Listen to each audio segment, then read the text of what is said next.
G'day guys, how are we? Welcome to the weekly roundup, and as always, plenty going on in the world of boxing, both here in Australia and overseas. And of course, here in Australia, we are still reveling in the performance of Jai Opetaia last Sunday morning Australian time. He moved to 23-0 with a dynamic fourth round destruction of Englishman Jordan Thompson, who fell to 15-1. And that was in defence of his IBF Cruiserweight World title at Wembley Stadium. So all the very best to Jai going forward. Just a tip of the iceberg, and plenty of big fights on the cards for him. And what's even better is that Eddie Hearn now looks like to be officially on board. I know he has been signed to Matchroom through Mick Francis and Tasman Fighters. But listening to Eddie Hearn speak last week, he's got some big fights in mind for Jai Opetaia, and by the sounds of it, a lot of money to be pumped into the career of Jai. So only big things for Jai Opetaia going forward. Tim Zoo, we are a week out from his WBO world title defence against Brian Mendoza. He is now the official WBO 154-pound champion. He was named the official champion after Jamal stepped into the ring with Canelo Alvarez. He still retains his WBC, WBA, and IBF belts, but the WBO belt now officially belongs to Tim Zoo, who now joins three other world champions, two male and one female. So, of course, he joins Jai Opetaia as the IBF Cruiserweight champion, Jason Maloney as the WBO bantamweight champion, George Kambosos, you could throw in there as the IBO lightweight world champion, and of course Ebony Bridges as the IBF female bantamweight champion. So big fight coming up in a week or so for Tim Zoo. We'll cover that more in next week's edition, but things really heating up there. Brian Mendoza has touched down in Australia, and as I said, the two will lock horns next Sunday morning Australian time, and again we'll cover that next week. Still on the Zoo family, little brother Nikita Zoo. It's been officially announced he will defend, well, not defend, he will challenge Dylan Biggs for the Australian 154-pound title. That's a super welterweight division on November 22 in Newcastle, or Zoocastle as it has been named. So big card to be announced there. Obviously, that's just the main event. The undercard will be announced a little bit closer to the event. It will be a pay-per-view on main event. There is talks that Isaac Harbin will be the main support on that card against a still-to-be-determined opponent. However, the rumours are he will be a fighter from the UK. And but as I said, no official word who, but coming from the UK, they can all fight over there, so no doubt it will be someone that will test the head splitter as he looks to progress his career in the middleweight division. He's gone up, of course, a couple of fights ago against Ryan Murdoch at 168. Didn't really work out for him. He's a 160-pound fighter, so good to see him back in his proper division. A couple of shows on this weekend. We've got Tasman Fighters.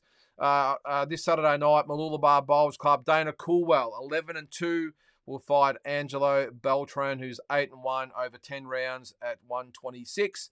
And in the main support, Liam Pope, 5-1, will fight Jack Tresida, 2-0-1 over 8 rounds for the Australian 122-pound title. And in Townsville, this is on Stan Sport, Paulo Acuso, who sensationally walked out on No Limit after his last fight. He will fight Gabriel Omar Diaz, who's 14-5 over 10 rounds at 175. And a couple of rugby fights on that undercard, along with his brother Austin, who will fight Philemoni Naliva Jr. over 6 rounds at cruiserweight. Another fight that has been announced for the Aussies contingent is Joseph Goodall. Of course, he had that big win on the George Kambosos undercard earlier in the year in Oklahoma. He's now 10-1. He will fight Jagba Effie, 18-1. Now, the two did fight as amateurs. Goodall got the win in that fight.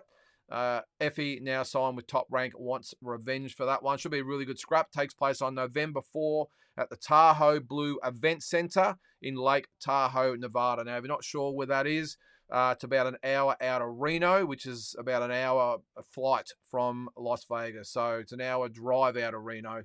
So if you want to get there, I'm not sure how many of you will want to get over there for that fight, but fly to Las Vegas. It's another hour to Reno and then an hour's drive from there, just in case you wanted to know. Onto the world scene. And of course, last weekend we had on paper, massive fight between Canelo Alvarez and Jamal Charlo. It turned out to be probably one of the flops of the year. Jamal Charlo, unfortunately, just didn't turn up to fight or challenge Canelo Alvarez. Dropped a 12-round decision. The scores 118-109 times 2 and 119-108. Canelo Alvarez moves to 60 wins, 2 losses, 2 draws. Jamal Charlo drops to 35-2-1. And that, of course, took place at the T-Mobile Arena in Las Vegas. On the undercard, Eryk and Lubin scored a very questionable decision win over Jesus Ramos Jr. Lubin 26-2. Ramos fell to 20-1. The scores 115, 113, 116, 112, and 117, 111. And in the other fight on that, or the major fight on that card, Mario Barrios with a very impressive 12-round decision over Yordenis Ugas for the WBC interim welterweight title. The scores 117, 108, and 118, 107 times 2. Barrios now 27-2. Ugas drops to 27-5.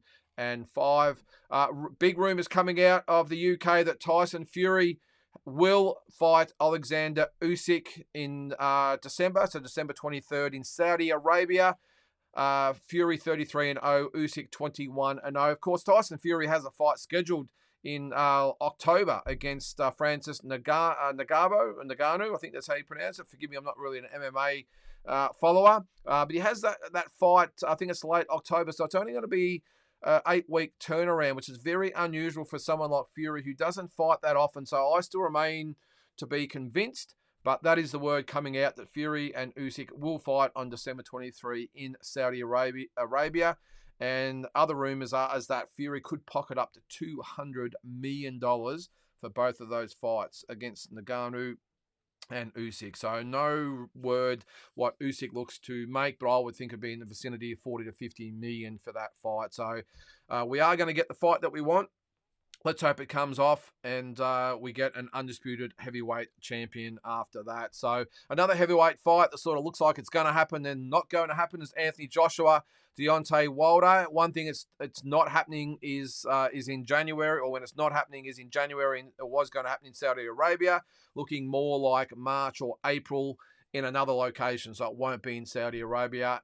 There is word that Anthony Joshua could fight in December on the Chris Eubank Jr. Conor Benn undercard, so we'll keep an eye on that. Again, would be pushing it, I think. Joshua doesn't fight that often either, so to see he would fight in December and have a quick turnaround in March, I can't see it happening. But either way, he has got a fight in one of those on one of those dates. Let's hope it is Deontay Wilder on one of those cards that he ends up on. December 9, there is a Showtime pay-per-view card featuring Floyd Mayweather Jr. Don't get too excited. It's not a real fight. It is a exhibition fight. But apparently on that card will also feature Keith Thurman and Danny Garcia. Now, the interesting thing about this is in particular Danny Garcia. He was supposed to fight Eryslandi Lara on August 5th in the States for the WBA middleweight title. The winner, of course, was supposed to fight Michael Zerafa. Now, Danny Garcia being put out there to fight on this card. No mention that it will be Lara. So where does that leave Michael Zerafa? So Michael has been vocal on his social media channels that he will be fighting on the undercard. But he said it was going to be in November. This says December. So who knows what's happening. If it doesn't happen in November or December, it could be over a year before since we've seen Michael Zerafa in the ring, which is very, I think, concerning for someone that in the prime, because if Lara and Garcia fight, if it happens to be on this card, as I said, there's no mention that it will be. We could be waiting 6, 7, 8 months again for that Zerafa fight. So will it come back to bite Michael Zerafa that he didn't take the guaranteed fight at the IBF belt before this one? Of course, he gave that opportunity up to fight for the WBA belt, then stepped aside for Garcia to fight Lara. Will it come back to haunt him that he might not get a shot at either one? Of course, the IBF belt is now off the table, and the WBA belt, no mention of Lara and Garcia fighting. So we'll keep an eye on that one. But that's looking like December 9. So it will be a big December for boxing fans with the Conor Benn and Eubank fight, Fury, Usyk maybe, and this one as well.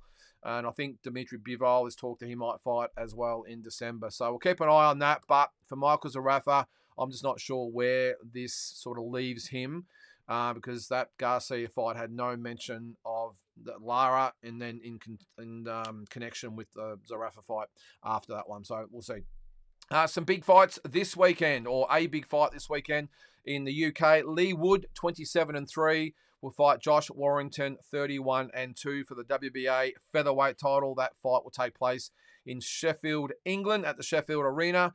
And that one will be for the WBA featherweight title. It will be shown on DAZN. So if you have got the app, check it out. The card starts at 5 o'clock in the morning. So good luck if you're going to get up for that one. Big fight happening in November. It's the other Charlo, Jamal Charlo, is finally back after over 2 years out of the ring. He'll fight Jose Benavides Jr.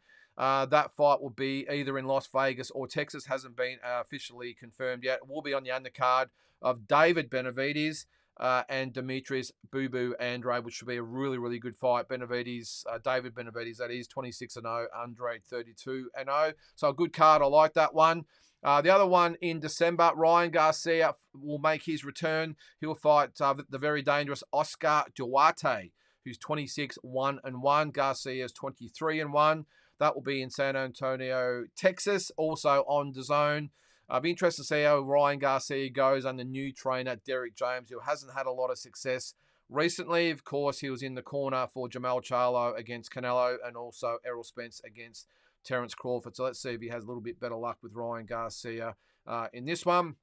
And with Ryan Garcia, Oscar De La Hoya from Golden Boy has stated that he wants Garcia, if he wins this fight, of course, to fight Teofimo Lopez on February 10 at the new MSG Sphere in Las Vegas. And if you haven't seen the MSG Sphere in Las Vegas, make sure you get on to YouTube and check it out. It's an amazing ball-shaped arena that does all sorts of weird and wonderful things with the graphics and everything. Just you have to see it to believe it. So check it out. And if they did have a fight there, it would be amazing. So that's it for all the boxing news this week. As I said, always plenty happening here in Australia and overseas. Hope you have a good weekend watching the fights, and we'll see you next week with a preview of Zoo and Mendoza and whatever else is happening in the boxing world. So thanks again, and we'll check you then.